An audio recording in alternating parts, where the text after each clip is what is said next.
Muy buenas noches a todos. Nosotros somos el grupo número 1, quien está conformado por Yandira Pérez, Briseida Marlene Molina Tello, Diana Sarvina Escobar y mi persona Nancy Herrera Jiménez. Les estaremos hablando sobre la NIA 320, que es de la importancia relativa o materialidad en la planificación y la ejecución de la auditoría. La norma 320 sobre el alcance nos habla de la responsabilidad que tiene el auditor de poder aplicar la importancia relativa en la planificación y la ejecución de la auditoría. La etapa de la planificación sabemos que es muy importante porque es donde el auditor conocerá todos los procesos de la empresa, sus mayores actividades, la ética que maneja el gobierno corporativo, las transacciones que hacen, y por medio de este conocimiento el auditor podrá poner en práctica lo que es la importancia relativa. Dentro de la importancia relativa se tienen las correcciones y las omisiones. Estas se van a considerar materiales si de manera individual o de manera en conjunto influyen en las decisiones económicas que los usuarios tomarían sobre los estados financieros. Ahora, el juicio sobre la importancia relativa es teniendo en cuenta las circunstancias en las que ocurren y también la magnitud en que se ven afectados.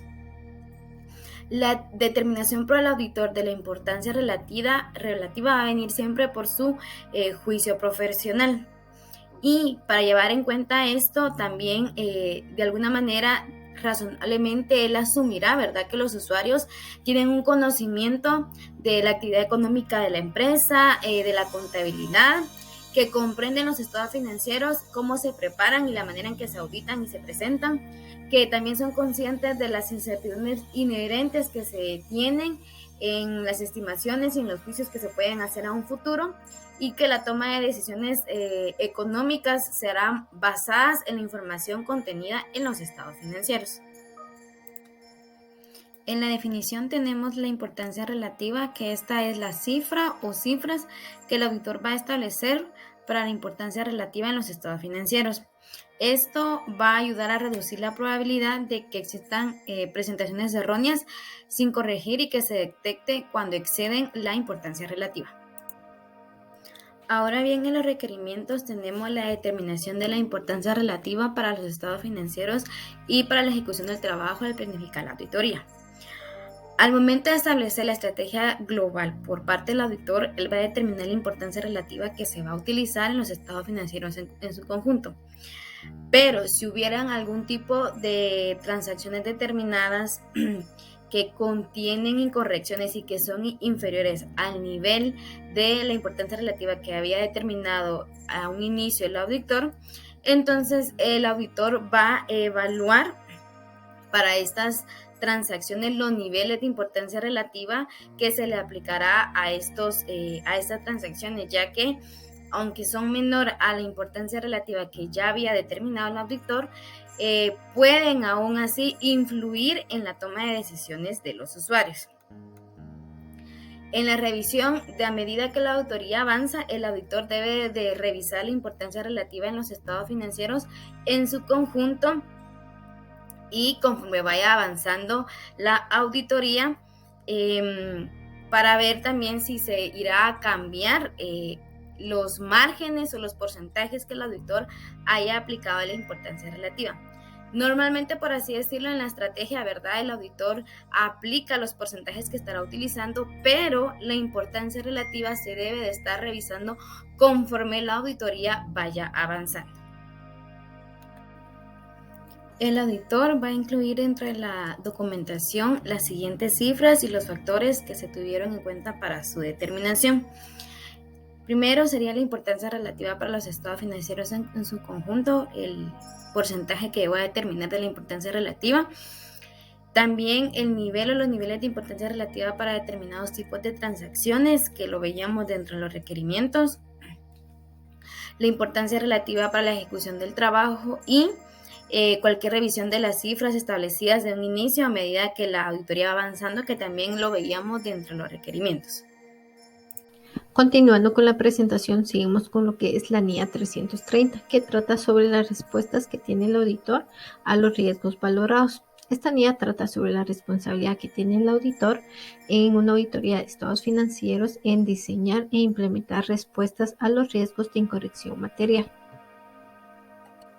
El objetivo de esta norma es obtener evidencia de auditoría suficiente y adecuada con respecto a los riesgos valorados de incorrección material mediante el diseño e implementación de respuestas que sean adecuadas a dichos riesgos. Dentro de los requerimientos de esta NIA tenemos lo que son las respuestas globales. En los estados financieros pueden consistir en lo que es insistir al equipo del encargo de la necesidad de mantener un escepticismo profesional, el asignar empleados de mayor experiencia o bien recurrir a expertos, proporcionar más supervisión, el modificar de forma general la naturaleza, el momento de realización o la extensión de los procedimientos de auditoría. El siguiente requerimiento trata sobre los procedimientos de auditoría que corresponden a los riesgos valorados de incorrección material y en las afirmaciones. Entre ellas tenemos lo que es las pruebas de controles y la naturaleza y extensión de las pruebas de controles. Dentro de las pruebas de controles tenemos que la valoración de los riesgos de incorrección material en las afirmaciones realizadas por el auditor comportan la expectativa en que los controles están operando eficazmente. Y los procedimientos sustantivos por sí mismos no pueden proporcionar evidencia de auditoría suficiente y adecuada en las afirmaciones.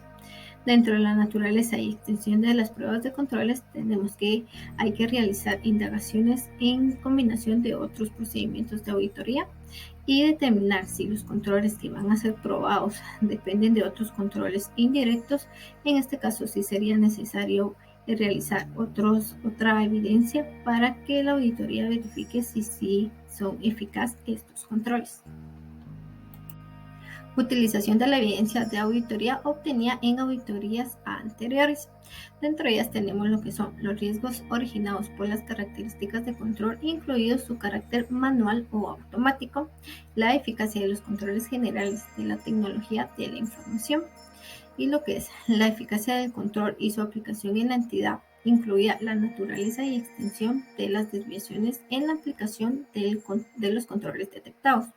También tenemos lo que son, por último, los riesgos de incorrección material y el grado de confianza en el control.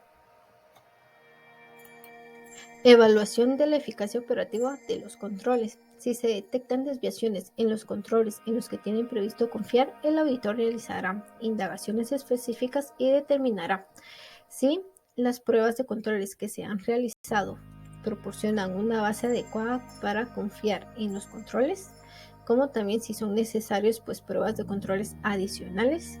Y por último, resulta necesario responder a los riesgos potenciales de materialidad, de incorrección material, mediante procedimientos sustantivos. Utilización de la evidencia de auditoría obtenida durante un periodo intermedio. Acá se identifica cantidades que parezcan inusuales, como también investigar en su caso dichas cantidades, y por último el aplicar procedimientos analíticos sustantivos o bien pruebas de detalle para realizar el análisis de lo que resta del periodo hasta el cierre de dicho periodo. El auditor considerará si los estados financieros se presentan en un modo que reflejen adecuadamente la clasificación y la adecuación de la información financiera y de las transacciones, hechos y condiciones subyacentes, o bien la presentación, estructura y contenido de los estados financieros. Evaluación de la suficiencia de adecuación y evidencia de auditoría. En el juicio del auditor sobre lo que constituye evidencia de auditoría suficiente y adecuada influyen los factores siguientes: lo que es la significatividad de la incorrección potencial en la afirmación y probabilidad de que tenga un efecto material, como la experiencia obtenida durante una auditoría tanto de periodos anteriores respecto a las incorrecciones potenciales similares, eficacia de las respuestas y controles de la dirección para hacer frente a los riesgos como fuentes y fiabilidad de información disponible, y por último, carácter convincente de la evidencia de auditoría. El último requerimiento de esta NIA es la documentación. El auditor incluirá en la documentación de auditoría las respuestas globales frente a los riesgos valorados de incorrección material en los estados financieros, lo que es la naturaleza, momento de realización y extensión de los procedimientos de auditoría posteriores aplicados. la conexión de dichos procedimientos con los riesgos valorados en las afirmaciones y por último los resultados de los procedimientos de auditoría, incluidas las conclusiones cuando éstas no resulten ser claras. Continuaremos hablando de la norma internacional de auditoría 315, identificación y valoración de los riesgos de incorrección material mediante el conocimiento de la entidad y su entorno. Alcance. Trata de la responsabilidad que tiene el auditor de identificar y valorar los riesgos de incorrección material en los estados financieros mediante el conocimiento de la entidad y su entorno, incluido el control interno de la entidad. Este entendimiento es un proceso dinámico, continuo, de obtención, actualización y análisis de información durante la auditoría.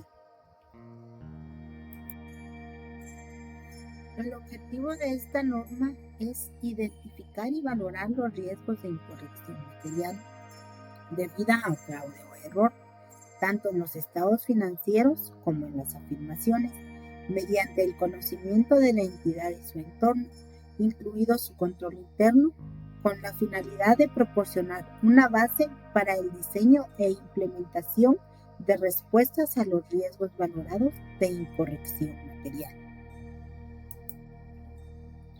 Requerimientos. El primer requerimiento de esta norma es procedimiento de valoración del riesgo y actividades relacionadas. El auditor aplicará procedimientos de valoración del riesgo con el fin de disponer de una base para identificar y valorar los riesgos de incorrección material en los estados financieros y en las afirmaciones. No obstante, los procedimientos de valoración del riesgo por sí solos no proporcionan evidencia suficiente y adecuada para que el auditor pueda emitir una opinión. Dentro de los procedimientos de valoración del riesgo podemos mencionar las indagaciones ante la dirección, ante las personas adecuadas del control interno u otro personal que esté en la disposición de poder brindarnos información que nos sea útil para poder obtener evidencia. Procedimientos analíticos y observación e inspección. El conocimiento requerido de la entidad y su entorno, incluido su control interno. Las normas internacionales de auditoría requieren que el auditor obtenga un entendimiento de la entidad, su entorno y control interno para el desarrollo de la auditoría. Conocer y entender la entidad implica conocer su naturaleza, la estructura de gobierno y propiedad, clientes, proveedores, su marco de referencia de información aplicable, objetivos, estrategias y sus políticas contables. Esta información le permite conocer al auditor los tipos de transacciones y los saldos de cuentas y revelaciones que esperan incluir en los estados financieros. De la misma manera, el auditor debe conocer y entender el control interno de la entidad y los procesos relacionados a la auditoría de estados financieros, evaluando así el diseño, eficacia de los controles relevantes en la auditoría. Como parte del conocimiento del control interno, el auditor debe entender sus componentes: el entorno de control, el proceso de valoración de riesgo por la entidad, actividades de controles relevantes para la auditoría y el seguimiento de sus controles. Identificación y valoración de los riesgos de incorrección material. El auditor debe identificar y evaluar los riesgos de incorrección material a nivel de estados financieros y las afirmaciones sobre tipos de transacciones, saldos contables e información a revelar. Con esta finalidad, el auditor identificará los riesgos a través del proceso de conocimiento de la entidad y su entorno, incluidos los controles relevantes relacionados con los riesgos. Valorará los riesgos identificados y evaluará si se relacionan de modo generalizado con los estados financieros en su conjunto y si pueden afectar a muchas afirmaciones, y relacionará los riesgos identificados con posibles incorrecciones en las afirmaciones, teniendo en cuenta los controles relevantes que el auditor tiene intención de probar, y considerará la probabilidad de que existan incorrecciones, incluida la posibilidad de múltiples incorrecciones. Documentación. El auditor incluirá en la documentación de auditoría los resultados de la discusión entre el equipo del encargo, así como las decisiones significativas que tomaron. Los elementos claves del conocimiento obtenido en relación en cada uno de los aspectos de la entidad y su entorno, así como cada uno de los componentes del control interno. Los riesgos de incorrección material en los estados financieros y en las afirmaciones identificados y valorados, y los riesgos identificados, así como los controles relacionados con ellos respecto de los que el auditor ha obtenido conocimiento. Muchas gracias.